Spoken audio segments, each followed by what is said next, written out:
एक ऐसी murder mystery जिसकी एक कड़ी सुलझती है तो दूसरी उलझ जाती है।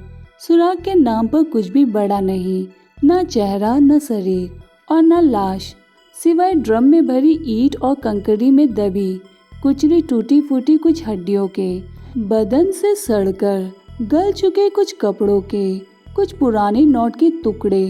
इस मर्डर मिस्ट्री में रहस्य से भरी अगर आपने कोई उपन्यास पढ़ी होगी तो ये अकेला केस ही किसी ग्रंथ से कम नहीं है, जिसके हर पन्ने में एक रहस्य है जिसे सुलझाने के लिए देश के शर्लॉक होम्स कहे जाने वाले और दर्जनों मर्डर मिस्ट्री को सुलझाने वाले भी कई बार चकरा गए थे। आखिरकार टूटी हड्डियों से मिले एक अदले से स्क्रू ने पूरी मिस्ट्री की परतें खोलकर रहस्य को सामने ला दिया। असल में ये इंडिया की सबसे उलझी मर्डर मिस्ट्री में से एक मानी जाती है। इसे इंडिया की सबसे पेचीदा मर्डर मिस्ट्री क्यों कहा जाता है, आइए जानते हैं। केरल के कोच्चि शहर की एक खूबसूरत झील, लेकिन एक दिन यहाँ से बेहद बदबू आ रही थी। वो तारीख थी 7 जनवरी साल 2018। झील के पास नीले रंग का एक प्लास्टिक ड्रम था, उसी से ये गंदी बदबू आ रही थी। लेकिन उस ड्रम को देखा गया तो पूरी तरह से सीमेंट था, पर वहाँ से इंसानी बदबू आ रही थी। वहाँ के मछुआरों ने पुलिस को सूचना दी। पुलिस ने उस ड्रम को तुड़वाया तो उसमें से कोई लाश नहीं मिली, लेकिन बदबू लगातार बढ़ती गई। यानी ये तो समझ में आ गया इसमें कोई इंसान था, पर कौन, कुछ पता नहीं चल पा रहा था। फिर तोड़फोड़ की गई, लेकिन ऐसा कुछ भी नहीं मिला जिससे पता चल सके इस ड्रम में कोई लड़का था या कोई लड़की, आदमी था या औरत, क्योंकि ना सिर था ना पैर। अगर कुछ था तो सिर्फ हड्डियों के कुछ ढांचे भी इतनी टूटी फूटी थी कि ये जानना मुश्किल था कि ये किसके हैं। फिर कुछ टूटे फूटे जबड़े मिले, कुछ कपड़ों के टुकड़े और तो कुछ पुराने नोट मिले।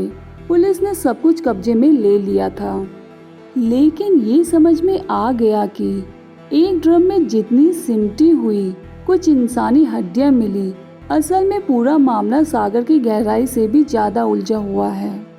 अब ये खबर अगले दिन यानी 8 जनवरी 2018 को स्थानीय अखबारों में छपी। ये खबर आई कि पनगत झील के पास एक ड्रम में लाश मिली, लेकिन लाश किसकी है पता नहीं। ना मरने वाले का पता है ना मारने वाले का। ये लाश आदमी की है या औरत की पता नहीं चल पा रहा था। फिर जांच शुरू की गई।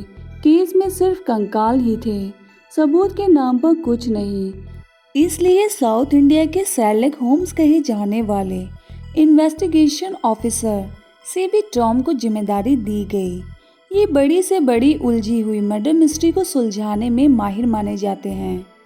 अब ड्रम से इंसानी सबूत के नाम पर जो कुछ मिला था उसका 3 दिनों तक पोस्टमार्टम किया गया। पोस्टमार्टम की जिम्मेदारी भी जाने माने एक्सपर्ट डॉक्टर N.K. उन्मेष को दी गई। अब ये चेक किया गया कि आखिर ड्रम में क्या क्या मिला।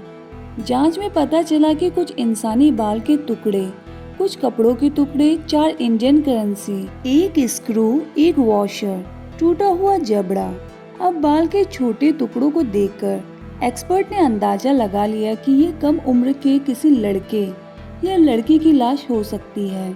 उसकी उम्र 15 से 25 के बीच हो सकती है, क्योंकि देखने में हड्डियां भी छोटी लग रही थी। पोस्टमार्टम वाली टीम के किसी एक्सपर्ट ने कहा कि ये लड़की हो सकती है, क्योंकि बाल की लंबाई करीब 50 सेंटीमीटर थी। ये लंबाई औसत लड़कों के बाल से ज्यादा है। सीबी टॉम ने जब जांच शुरू की तो उसमें 500 रुपए की नोट और एक 100 रुपए का नोट था, लेकिन ये नोट साल 2018 में बंद हो चुके थे, क्योंकि ये नोट 8 नवंबर 2016 को ही नोटबंदी में बंद हो चुके थे। लिहाजा जांच अधिकारी ने ये मान लिया कि जिस किसी की भी ये लाश है उसकी हत्या कम से कम 2 साल पहले की गई होगी। ये मर्डर भी कम से कम 8 नवंबर 2016 से पहले का ही होगा। अब सवाल ये था कि 2 साल पुराने गुमशुदा लोगों की जांच की जाए, लेकिन उससे भी बड़ा सवाल ये था कि कैसे पता करे कि गुमशुदा हुए में वो लड़का था या लड़की। उसकी उम्र क्या होगी, 15 से 25 साल होगी या फिर उससे ज्यादा होगी, क्योंकि अभी तक कुछ समझ में नहीं आ रहा था। इस मर्डर मिस्ट्री ने इतना उलझाया कि शेरलॉक होम्स भी कुछ समय के लिए शांत पड़ गए। आखिर करें तो क्या करें। अब कुछ दिन बीते, पोस्टमार्टम की जांच चलती रही। तीसरा दिन था, यानी 11 जनवरी 2018।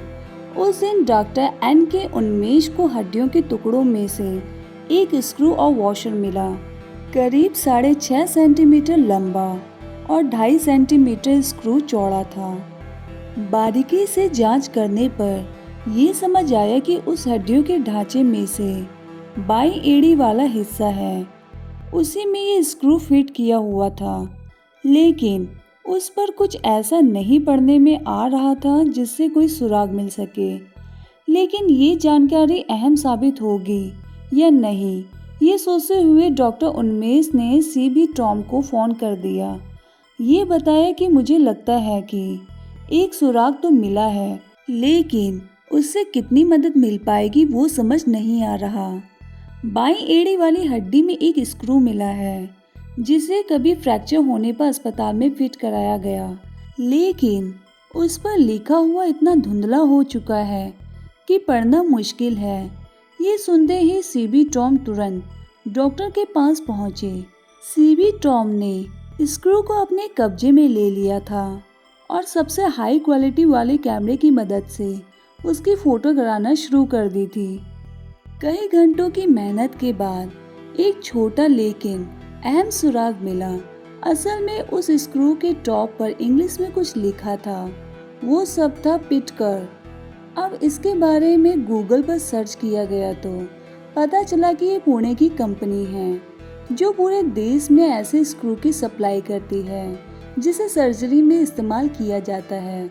अब ये पता करना था कि आखिर इस स्क्रू का इस्तेमाल कोच्चि या एर्नाकुलम जिले के किस अस्पताल में हुआ, किस मरीज के लिए इस्तेमाल किया गया होगा।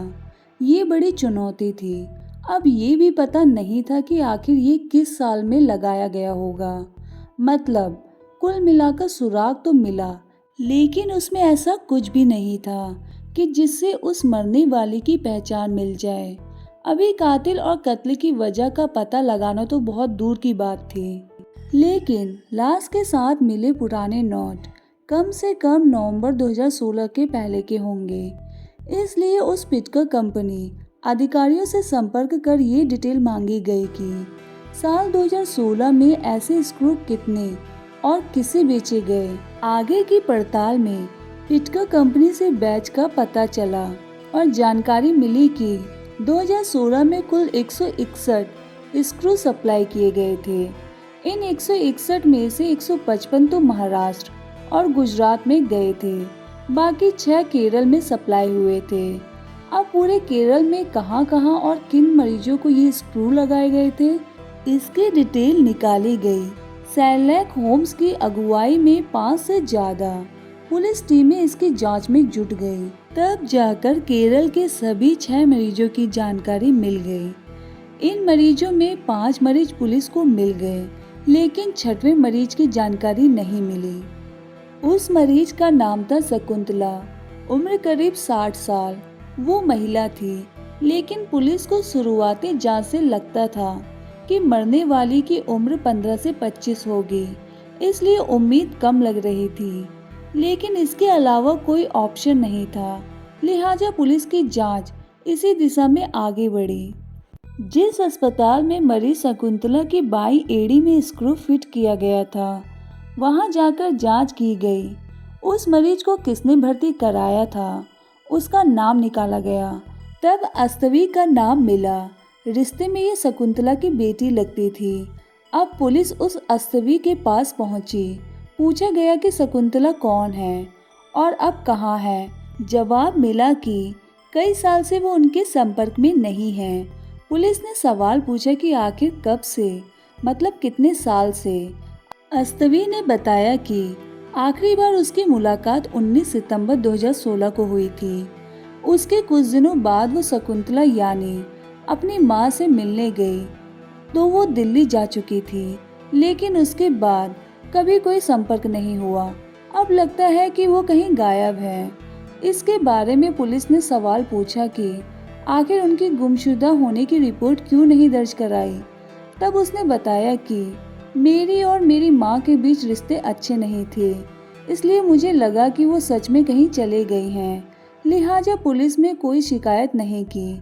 अब पुलिस को काफी हद तक लग गया कि उस नीले ड्रम में जिसकी लाश थी वो शकुंतला की ही हो सकती है, लेकिन अभी भी पुख्ता सबूत नहीं मिला था। अब पुलिस ने लेफ्ट एंकल में लगी स्क्रू के बारे में जानकारी मांगी तो पता चला कि 1 सितंबर 2016 को किसी ट्रक वाले ने उनकी मां शकुंतला को टक्कर मार दी थी, जिससे वो काफी चोट आ गई थी। उनका बायां पैर फ्रैक्चर हो गया था। उसी के इलाज के दौरान अस्पताल में बाई एड़ी में स्क्रू फिट किया गया था। ये सब कुछ कोच्चि के वीकेएम अस्पताल में हुआ था, क्योंकि उसी अस्पताल से शकुंतला और उसकी बेटी अस्वती की डिटेल मिली थी। इसलिए काफी हद तक ये समझ आ गया मरने वाली शकुंतला ही है, लेकिन फिर भी सबूत के तौर पर बेटी अस्वती का डीएनए सैंपल लेकर जांच कराने के लिए भेजा गया। लेकिन अब सवाल ये था कि अगर ये शकुंतला है तो उनका मर्डर क्यों किया गया और किसने किया और इसके पीछे की क्या वजह थी। सवाल ये भी था कि बेटी और माँ में ऐसा क्या रिश्ता था कि उसे 2 साल में कोई भी चिंता नहीं हुई। लिहाजा पुलिस ने अस्वती की पूरी डिटेल निकलवानी शुरू की। इसके साथ ही शकुंतला का बैकग्राउंड भी खंगालना शुरू कर दिया। इसमें भी पूरी कहानी उलझी हुई मिली, लेकिन जब उसे सुलझाया गया तब मर्डर, कातिल और कत्ल सबकी वजह सामने आई। पहले पुलिस ने अस्वती की डिटेल निकाली तो पता चला कि वो सुधी नाम के एक लड़के से प्यार करती थी, लेकिन शकुंतला इस रिश्ते से काफी खिलाफ थी। वो नहीं चाहती थी कि बेटी अस्वती उस लड़के से शादी करे। इस वजह से कई साल पहले अस्वती अपने प्रेमी सुधी के साथ घर छोड़कर चले गई थी। कई सालों तक वो संपर्क में नहीं रही। उस शादी से अस्वती के 2 बच्चे भी हुए। इधर शकुंतला ने लॉटरी खरीदने बेचने का काम शुरू कर दिया था। वो स्कूटी से आती जाती रहती थी। साल 2015 की बात है, जब अस्वती और सुधी के बीच रिश्ते खराब हो गए और दोनों के तलाक हो गया था। इसके बाद अस्वती साल 2016 के शुरुआती महीने में ही अपने दोनों बच्चों को लेकर मां शकुंतला के पास आ गई थी। कोच्चि के उसी इलाके में मां और बेटी साथ रहने लगे। उसी समय अस्वती की मुलाकात टीएम सजित से हुई। सजित एसपीसीए में कार्य करता था। दोनों एक दूसरे से प्यार करने लगे थे। सजित कई बार अस्वती के साथ ही उसकी मां के मकान में ही रहता था। इस तरह अस्वती को उनके दोनों बेसहारा बच्चों के लिए भी सहारा मिल गया था। लेकिन अस्वती की मां शकुंतला को ये सब कुछ ठीक नहीं लग रहा था। अब पुलिस ने अस्वती से पूछा कि सजित कहाँ है। तब इस पूरी जांच में एक और बड़ा चौंकाने वाली बात सामने आई। अस्वती ने बताया कि इसी साल 2018 में 9 जनवरी को ही सजित की अचानक मौत हो गई थी। उसने बताया कि उसकी मौत कार्डियक अरेस्ट से हुई थी। ये वही तारीख थी जिस दिन स्थानीय अखबारों में झील किनारे से ड्रम में लाश मिली थी। अब जांच अधिकारियों को ये अजीब इत्तेफाक चौंकाने वाला लगा। पुलिस को यकीन नहीं हुआ कि आखिर ये कैसे हो सकता है कि उसी दिन सजित की मौत हो गई। इसका पता लगाने के लिए पुलिस ने उस हॉस्पिटल से लेकर पोस्टमार्टम करने वाले डॉक्टर से पड़ताल की। तब पता चला कि वाकई अटैक आने से मौत हुई थी। लेकिन ये इत्तेफाक बेहद अजीब था। जब पुलिस ने साजिद की जानकारी जुटाई तो पता चला कि सागी नाम की लड़की से उसकी पहले से ही शादी हुई थी। उसका एक बच्चा भी था। अस्वती से उसका एक्स्ट्रा मैरिटल अफेयर चल रहा था। पुलिस ने सजिद के कुछ दोस्तों से पूछताछ की तो ये भी पता चला कि उससे शकुंतला काफी नाराज रहती थी। इसके बाद पुलिस ने सजिद की पत्नी से पूछताछ की तो उसने बताया कि उसका एक्स्ट्रा मैरिटल अफेयर चल रहा था। फिर पुलिस ने अस्वती से जानकारी जुटाई कि आखिरी बार जब शकुंतला गायब हुई थी तब क्या हुआ था। अस्वती ने बताया कि मां के पैर का ऑपरेशन कराने के लिए 1 सितंबर 2016 को अस्पताल में भर्ती कराया गया था। स्क्रू लगाए जाने के बाद प्लास्टर लगाकर अस्पताल से 15 सितंबर को छुट्टी हो गई थी। उसी दिन घर आ गए थे, लेकिन उसके 4 दिन बाद ही 19 सितंबर 2016 को शकुंतला को चिकनपॉक्स हो गया था। दूसरे भी कई इन्फेक्शन हो गए थे, इसलिए बच्चे और मुझे कोई इन्फेक्शन ना हो जाए, इसलिए अस्वती अपने दोनों बच्चों को लेकर मां शकुंतला से अलग होकर दूसरे लॉन्च में कुछ दिनों के लिए चली गई थी। इसके बाद 26 सितंबर 2016 को जब वो मां के पास पहुंची तो सजित मिला। उसने बताया कि तुम्हारी मां मिशनरी की नर्सों के साथ दिल्ली चली गई है। मुझे लगा कि मेरी मां मुझसे नाराज होकर चली गई है, इसलिए मैंने कहा कि कोई बात नहीं, मैंने भी कोई संपर्क नहीं किया। अब पुलिस 19 से 26 सितंबर 2016 के बीच वो नीला ड्रम कहाँ से खरीदा गया था, किसने खरीदा था, ये सब कुछ जांच करने लगी। सजित के कुछ दोस्तों के बारे में जानकारी मिली। पुलिस ने सजित के करीबी दोस्त सुरेश को हिरासत में लेकर पूछताछ की, तब जाकर मर्डर मिस्ट्री से पर्दाफाश हुआ। सुरेश ने पुलिस को बताया कि असल में जिसकी लाश मिली वो शकुंतला ही है। उसकी हत्या सजित ने की थी। हत्या करने के पीछे की वजह भी उसने बताई। पता चला कि शकुंतला को पता चल गया था कि सजित पहले से ही शादीशुदा है और मेरी बेटी के साथ धोखा कर रहा है। इस बारे में वो बार बार धमकी देती रहती थी कि इस बारे में वो बेटी को बता देगी। 19 सितंबर 2016 को जब अस्वती घर से बाहर दूसरे लॉन्च में चली गई, उसी के बीच सजित ने अपने दोस्तों के साथ मिलकर हत्या की साजिश रची। बाकायदा इसके लिए उसने एक दोस्त के जरिए प्लास्टिक वाला ड्रम खरीदा। 19 से 25 सितंबर 2016 के बीच में ही शकुंतला की हत्या की और फिर उनकी लाश को ड्रम में डालकर उसमें पहले गोबर और फिर दूसरी चीजें भरी। इसके बाद उसमें कंकड़ी और ईंट डालकर सीमेंट डाल दिया, जिससे लाश का पता नहीं चले। इसके बाद ऑटो रिक्शा में उस ड्रम को लादकर उसे झील में फेंक आया था। इस ऑटो से वो लाश से भरी ड्रम को ले गए थे। वो ऑटो सुरेश का ही था। अब वही ड्रम कुछ महीने बाद ही उस झील के छोर पर पहुंच गया था, जिसे वहां के मछुआरों ने देखा था, लेकिन बदबू नहीं आने से कभी ध्यान नहीं दिया था। लेकिन 2 साल बाद उस एरिया में काफी बदबू आने लगी, तब पुलिस को जानकारी मिली थी। इस तरह मर्डर के करीब 2 साल बाद पूरे मामले का खुलासा हुआ, लेकिन ये खुलासा अधूरा ही था, क्योंकि जिस पर हत्या का आरोप लगा उसकी मौत हो चुकी थी। अब पुलिस ने शकुंतला का बैकग्राउंड निकाला तो वो भी उलझा हुआ ही मिला। असल में शकुंतला के माता पिता कौन थे, इसकी भी कोई जानकारी नहीं मिली थी। जब वो 6 महीने की थी तब एक तालाब के किनारे लवारिस हालत में मिली थी।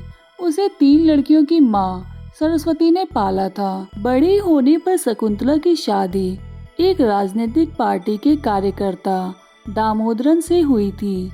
इस शादी के बाद शकुंतला को एक बेटा हुआ था, जिसका नाम था अनूप और उसकी बेटी का नाम था अस्वती। पति दामोदरन को एक पॉलिटिकल मर्डर केस में उम्र कैद की सजा हो गई थी। उसके बाद साल 2012 में बेटे अनूप ने भी सुसाइड कर लिया था। तब से शकुंतला अपनी बेटी अस्वती के साथ ही रहने लगी थी, लेकिन बाद में अस्वती भी प्रेमी सुधी के साथ घर छोड़कर भाग गई थी। फिर 2016 में तलाक के बाद ही अस्वती अपनी मां शकुंतला के साथ रहने आई, लेकिन 26 सितंबर 2016 को शकुंतला भी अचानक गायब हो गई और खराब रिश्तों की वजह से अस्वती ने कभी पुलिस में शिकायत नहीं की। यहाँ हैरानी वाली बात थी कि आखिर अस्वती ने दूसरे प्रेमी सजित से कभी मां को लेकर ज्यादा सवाल क्यों नहीं पूछे। इस पर वो कहती है कि मुझे लगता था सजित मेरे पहले पति के दोनों बच्चों की देखरेख अच्छे से करता है और मुझे भी मदद करता था। और माँ तो नाराज रहती थी, इसलिए सजित से कभी ज्यादा सवाल नहीं पूछे। अस्वती 2 साल तक जिस माँ को जिंदा समझती रही, असल में वो मुर्दा थी। ऐसी मुर्दा जिसके चिता को भी वो आग नहीं दे सकी, ना कभी समझ सकी कि जिसके साथ वो 2 सालों से रह रही है, असल में वही उसकी माँ का कातिल था। लेकिन जब माँ के कातिल का पता चला तो उससे पहले ही सजित भी मर चुका था। अब पुलिस का मानना है कि किसी केमिकल के ज्यादा सेवन से सजित को सर्वाइकल अटैक आया और मौत हो गई। तो दोस्तों, ये थी आज की दिल दहला देने वाली कहानी। इस कहानी के बारे में आपकी क्या राय है, हमें कमेंट सेक्शन में कमेंट करके जरूर बताएं। अगर वीडियो पसंद आया हो तो वीडियो को लाइक करें, चैनल को सब्सक्राइब करें और इसे अपने फैमिली मेम्बर और फ्रेंड्स के साथ शेयर करना ना भूलें। Thank you for watching.